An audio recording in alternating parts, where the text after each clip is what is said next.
Bien le bonjour à toi ici. À présent nous allons plonger davantage au cœur même de la science, et plus précisément dans la génétique et ses modifications à l'échelle de vie humaine, soit l'épigénétique. Considérons notre ADN, l'acide désoxyribonucléique, comme un énorme manuel d'instructions pour notre corps et qui sert également à maintenir en place toute forme de vie connue. Tu as sûrement d'ores et déjà en tête cette image pouvant faire penser à échelle harmonieusement agencée en forme de double hélice. Alors dis-toi que chaque cellule humaine contient environ 2 mètres qui sont comprimés dans un noyau plus petit que le diamètre d'un seul cheveu. L'ADN lui-même est composé de nucléotides divisés en 4 lettres, A, C, T et G qui forment ensemble les fameuses échelles. A s'assemble toujours avec T et C va avec G. De plus, parmi de très nombreuses fonctions qui comme tu t'en doutes ne seront pas toutes évoquées ici et maintenant, l'ADN s'assemble à des protéines appelées histones et forme ensemble les nucléosomes, particules d'ADN étant cruciales dans le compactage et la régulation des gènes, participant de surcroît à la réplication et la transcription de l'ADN en ARN. En soi l'ADN contient toutes les informations nécessaires pour nous construire et nous entretenir. L'épigénétique, c'est un peu comme les notes autocollantes colorées, les surlignements et les signets sur certaines pages de ce manuel. Elle ne modifie pas le texte lui-même, mais indique à votre corps les parties du manuel qu'il doit lire et suivre de plus près. De son côté l'ARN, l'acide ribonucléique, c'est comme un messager des cellules vers les protéines, essentiel au maintien de l'ADN et donc de la vie. Avant d'aller trop loin, l'épigénétique, pourquoi c'est important pour toi? Santé et maladie. Si tu t'es rendu jusque-là, bravo! Et tu as probablement fait le bon choix car, l'épigénétique peut grandement nous influencer. En effet, des troubles dans ces éléments fondamentaux, que je viens d'évoquer et sur lesquels j'approfondirai davantage, peuvent entraîner des dysfonctionnements au niveau neurologique, être responsables d'inflammation, cancer, problèmes cardiovasculaires et autres. Mais heureusement, il existe des façons d'améliorer la santé de ces blocs essentiels à la vie, et je vais t'en dire davantage tout de suite. Cela pourrait commencer par brancher un casque audio afin d'écouter de la musique sur un appareil à portée de main. Une forme de méditation, que tout le monde peut développer, pourra aider en activant notamment la glande pinéale et en aidant à faire le tri parmi le flot continu de pensées nouvelles. D'aucuns iraient prendre une marche après cela, pourquoi pas avec leurs meilleurs amis à 4 pattes. Sourire, aimer, rayonner, être en nature, parmi le vivant, et en contact avec sa nature individuelle, celle d'esprit venu vivre une vie humaine et non des humains venus vivre une vie d'esprit. Tout cela contribue bien sûr à un bien-être global, à agrémenter selon les convenances. Une saine alimentation, diversifiée, permettra aussi au corps de fonctionner à son meilleur. Comme on dit, un esprit sain dans un corps sain. L'un n'irait pas sans l'autre. Néanmoins, cela peut devenir de plus en plus compliqué à première vue, étant entouré de produits nocifs presque en permanence par l'air, la nourriture, l'eau. Il ne faudrait toutefois pas, à mon humble avis, faire une fixette sur ces éléments-là, qui peuvent nous empêcher de jouir de la vie dans l'immédiat, sans tomber non plus dans l'autre extrême qui serait celui de vouloir trop profiter. Mais après tout, libre à chacune et chacun. 2. Comment fonctionne l'épigénétique? La méthylation de l'ADN. Le terme méthylation est dérivé du mot méthyle, lui-même issu du mot grec méthi, qui signifie vin ou ivresse. Cette association historique découle des premières découvertes chimiques concernant le méthanol, un type d'alcool, qui a été utilisé dans la création de composés méthyliques. Un processus biochimique. La méthylation consiste à ajouter un groupe méthyle, CH3, littéralement un atome de carbone lié à 3 atomes d'hydrogène, à une autre molécule, ici l'ADN ou la barrière de protéines, histone, ce qui modifie leurs propriétés ou fonctions.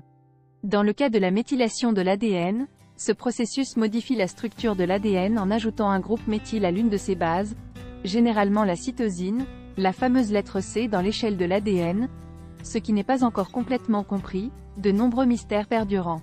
La régulation des gènes. Le rôle initial de la régulation des gènes est de contrôler quels gènes sont actifs et inactifs et quand, s'ajustant aux besoins de la cellule et du corps. En plus, la régulation a pour objectif de réguler la production de protéines, la transcription, modifiant l'ADN en ARN et déterminant quel type de protéine doit être produite et en quelle quantité. Imaginons que de minuscules autocollants, groupes méthyle, soient ajoutés à certaines parties de notre ADN. Ces autocollants peuvent réduire au silence les gènes voisins, leur demandant de se taire et de ne pas faire leur travail. La méthylation de l'ADN joue un rôle crucial dans la régulation de l'expression des gènes. Lorsqu'un groupe méthyle s'attache à une région spécifique de l'ADN, il peut agir comme un signal pour réduire au silence ce gène, en réduisant son activité ou en l'empêchant d'être lu et utilisé par la cellule, comme ce pourrait être le cas sous l'effet du stress, où le corps produira un surplus de cortisol, l'hormone du stress, en réponse à un ou plusieurs éléments parfois uniquement du ressort psychique. Modification des barrières de protéines, histones. Imagine l'ADN comme tout à l'heure, à la manière d'une échelle en forme de double hélice et les protéines histones comme le fil enroulé autour d'elle. Ces protéines, ce sont les gardiennes de notre patrimoine génétique et peuvent avoir des étiquettes chimiques qui relâchent ou resserrent la bobine, rendant certaines parties de l'ADN plus faciles ou plus difficiles à lire. La façon dont l'ADN s'enroule autour des histones peut déterminer si les gènes sont ouverts et actifs ou fermés et inactifs. C'est un peu comme un interrupteur, les histones peuvent activer ou désactiver les gènes. Les histones sont comme les observateurs des mondes intérieurs et extérieurs, agissant selon le balancement nutritionnel, physique, psychique. Si les signaux sont mauvais, ils se bloqueront et influeront sur tel ou tel gène pour empêcher qu'il soit correctement lu. Les acides ribonucléiques. Il en existe diverses sortes et ces briques fondamentales sont comme des messagers dans la cellule, mais au lieu de transporter des plans pour fabriquer des protéines, comme les ARN codants, l'ARN messager, ils transportent des instructions qui régulent l'expression des gènes. Ils ne donnent pas d'ordre direct mais peuvent délivrer des messages pour arrêter ou ralentir la production de certaines protéines dans l'organisme. L'ARN est en soi un des produits de l'ADN, par la transcription permise lorsque les histones et l'ADN s'assemblent pour former les nucléosomes. Il n'y a qu'un seul type d'ARN codant qui est l'ARN messager, créant des protéines et pouvant s'attaquer au virus. Comme tu le savais sûrement, ce fut la technologie employée dans les récents vaccins contre le virus du SARS-CoV-2. Il existe plusieurs types d'ARN non codants, comme les micro-ARN et les longs ARN non codants. Même s'ils ne créent pas de protéines, ils jouent un rôle crucial dans le contrôle du fonctionnement des gènes. Les micro-ARN agissent comme des régleurs de précision. Ils s'attachent à des ARN messagers spécifiques, qui portent les instructions de fabrication des protéines, et peuvent empêcher l'utilisation de ces instructions. C'est comme si l'on mettait une étiquette ne pas utiliser sur une recette dans le livre de cuisine. En soi, le sujet, immensément vaste et encore en début d'exploration, ne sera pas vu en long et en large ici. 3 considérations éthiques et futures de l'épigénétique. Comme on pourrait dire, les grandes connaissances s'accompagnent de responsabilités. Les questions relatives à la protection de la vie privée, aux modifications génétiques et à l'utilisation équitable de ces informations sont cruciales. En effet, sans cela, nous pourrions tout droit nous diriger vers un futur dystopique, basé sur la sélection génétique, où l'on n'aurait plus aucune considération pour les beautés de l'imprévu. Cela pourrait, plutôt que de réaliser un possible effet davantage souhaitable, générer encore plus d'inégalités, en basant la vie des individus selon leur génétique et de surcroît leur rang social. On aura ainsi pu plonger un tant soit peu dans l'univers complexe et fascinant de l'épigénétique, décrivant son rôle crucial dans la régulation génétique et la santé humaine. En conclusion, l'épigénétique représente un domaine captivant avec des implications profondes pour notre santé et notre bien-être.